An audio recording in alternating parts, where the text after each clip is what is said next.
Hammayoni o't bosib ketibdi. Bir o'zi bilib qilmaydi. Pomidor ekanman, bodring, mevalarga rayhon ekanman. Obed! Vada? Bor, ketmonni olib chiq. Nima qilasiz? Ha, o'zing bilib qilmagandan keyin mashaqqa rayhon, pomidor ekmoqchiman. Bor, olib chiq. Ketmonni Bahodir amaga berib yubordim-da.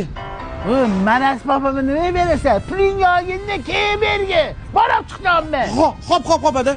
Onani sarfasiga kelgan beraverasiz. Ha, Obid. Shoh, kecha adang ketmon olib chiqib ketuvdilar. O'shani berib yubor. Kecha ketmon emasmidi? Ha. Nodiraga olib chiqib ketdilar. Voy, nimaga berib yuborasan? Bizlar ketmon adam o'ldiradilar meni. Yozib qo'ymagansan bizlar ketmonni naqaqqan bilaman. So'radilar, berib yubordim. Ha, aytib turadilar, bor. Adam o'ldiradilar meni.